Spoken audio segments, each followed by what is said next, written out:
Et nous retrouvons sur ce plateau Karamata Gbataou et Bronze Aklogan, psychopédagogue, pour nous parler des loisirs de vacances, les critères de choix. Mais d'abord, avant de les retrouver, parce qu'il faut vous l'avouer, ils ne sont pas encore installés, avant de les retrouver, on va suivre ce reportage réalisé par Fulgencia Ontonji.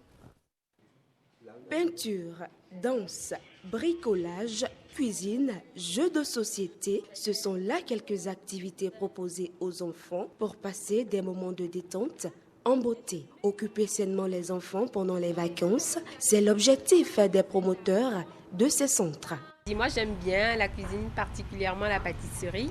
Et donc, je me suis dit, pourquoi ne pas partager cette envie-là avec les enfants. L'objectif numéro 1, c'est vraiment de faire sortir les enfants de notre cadre. Parce que quand ils sont devant la télé et autres, ils ne participent pas, ils suivent. Et donc, à l'atelier, c'est vraiment de leur faire participer à ce qu'ils font. Autre chose, c'est que déjà, les enfants, beaucoup ne savent plus danser, comme nous, entre-temps. Et aussi, du côté dessin, les enfants dessinent mal. On ne sait plus faire le choix des couleurs, on ne sait plus faire les coloriages sans déborder des lignes et tout. Voilà un peu pourquoi l'atelier pour les vacances. Qui a déjà fait du gâteau une fois ici? Une initiative qui n'est pas pour déplaire à certains parents. Ils ont compris l'utilité de ces ateliers. Et selon les spécialistes, les jeux permettent aux enfants de découvrir leur passion et de développer leur talent. Dès le départ, quand j'ai vu l'annonce sur Facebook, j'ai tout de suite accroché et je les trouve plus manuels. Je les trouve plus intéressés à tout ce qui est goût. On veut que tout soit propre et on se lave tout le temps les mains quand on rentre à la cuisine. Ça, c'est mon plus grand bonheur. Vous savez que la cuisine, lorsque vous voulez cuisiner, il faut partir peut-être de l'eau, mettre du sel, mettre ci. Donc, si on ne vous l'apprend pas, vous ne pouvez pas le faire. Donc, en faisant la cuisine, l'enfant apprend à agencer les condiments, les épices et ainsi de suite. La musique, comme la cuisine, c'est un bon moyen pour permettre le développement et la mémoire de l'enfant. Si certains parents adhèrent à cette idée, d'autres par contre hésitent toujours à inscrire leurs enfants, ce qui justifie l'effectif modeste d'apprenants.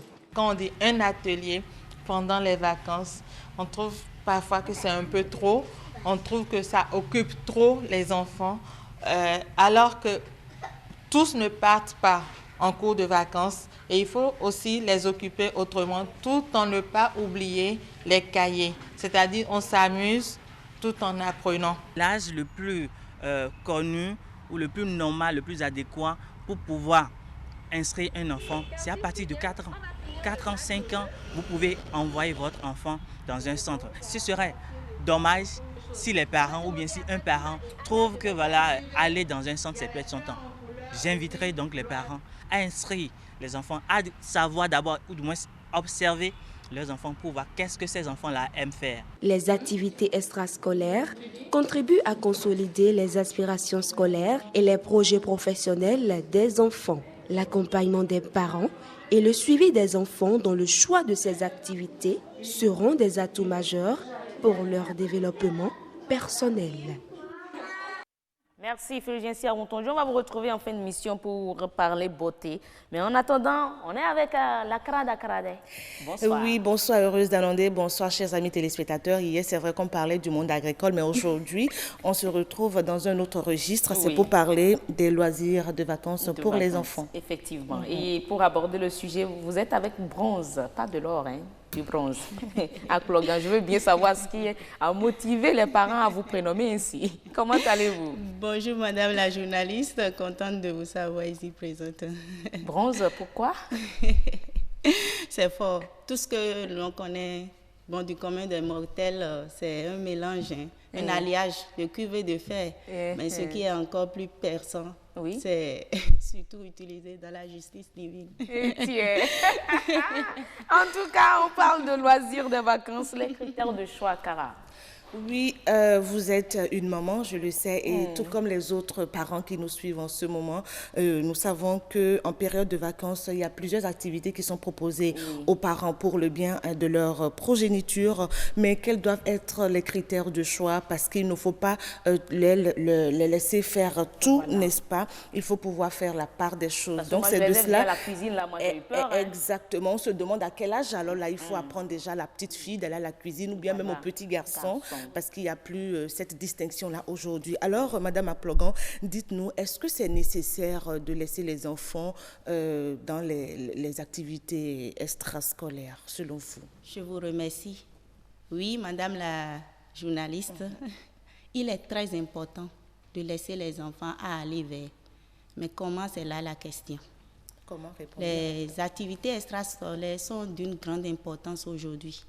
Nous évoluons aujourd'hui de façon accélérée, si bien que nous n'avons plus le temps pour l'essentiel. Donc, il faut réellement que ces activités scolaires, les parents taillent beaucoup plus d'importance à ça. Surtout comme on est dans les vacances ou non, surtout ça. Est-ce que c'est une suite alors, ça paraît une suite des activités tout au long de l'année scolaire ou bien c'est différent? C'est pas trop différent. C'est pas trop différent. Les activités scolaires doivent être un moment ludique pour l'enfant. Ça doit permettre à l'enfant de se surpasser. Scolaire ou extra en période de vacances? En période de vacances ou en période scolaire. Okay. Parce que loin des contraintes scolaires, les activités extrascolaires, ça doit être un complément en fait. Un complément. Voilà, ça doit être un lien. Mais on se pose la question de savoir à quel moment on donne alors un temps de répit aux enfants. Est-ce que ce n'est pas trop les surcharger que de les occuper 9 mois et leur prendre encore leur moment de repos? Voilà. Vous avez raison de poser cette question parce que là, il s'agit pour les parents, surtout maintenant j'exhorte les parents à véritablement accompagner les enfants, à d'abord observer les enfants, à commencer par les suivre.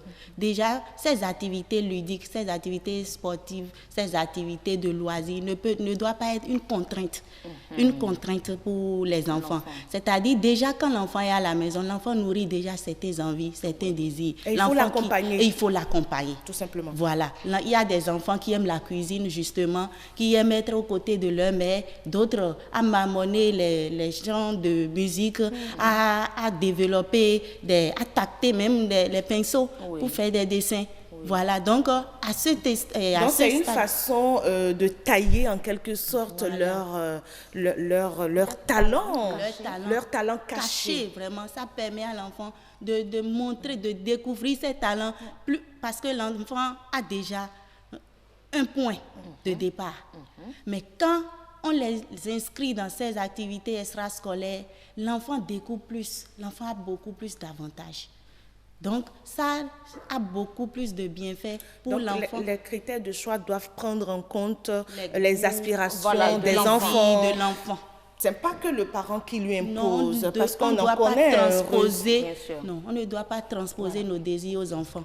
Parce que nous sommes inscrits dans telle ou telle discipline à notre temps, l'enfant doit forcément exceller dans le parce qu'on a été médecin, on tient à ce que son garçon ou bien sa fille soit aussi médecin à la fin. Donc on l'oriente vers la médecine alors que l'enfant voit autre chose. On doit éviter ça aujourd'hui parce que le problème s'impose à nous.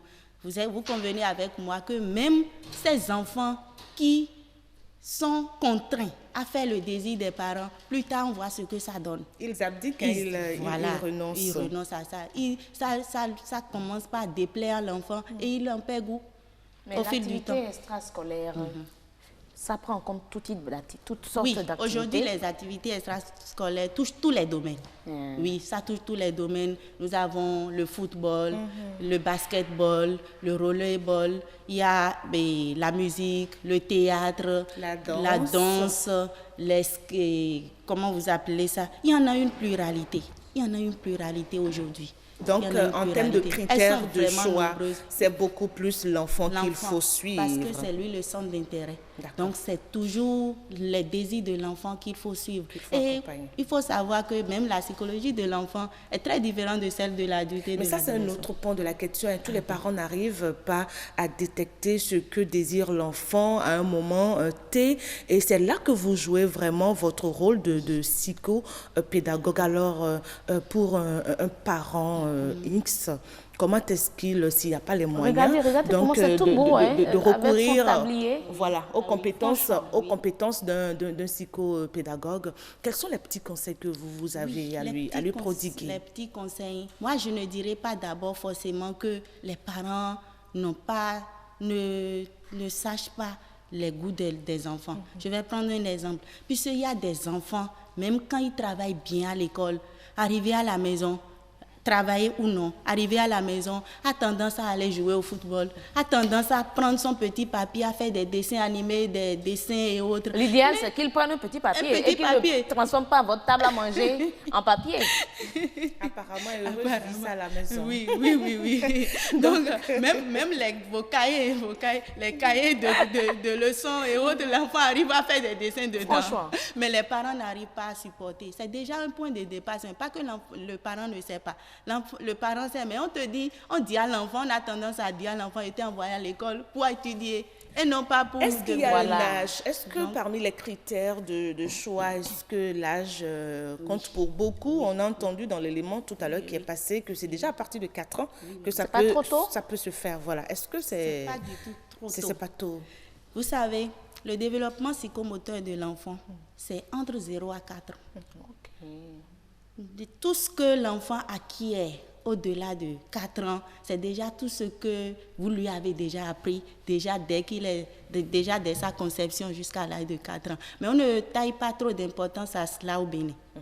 Voyez-vous? Donc, n'ayez pas peur de commencer par montrer les astuces de la vie, les acquis, quelle que soit l'éducation à l'enfant. Madame Aplogan, oui. Est-ce qu'il faut attendre forcément les vacances avant d'inscrire son enfant dans ces activités-là ou bien il faut le faire à plein temps? À plein temps.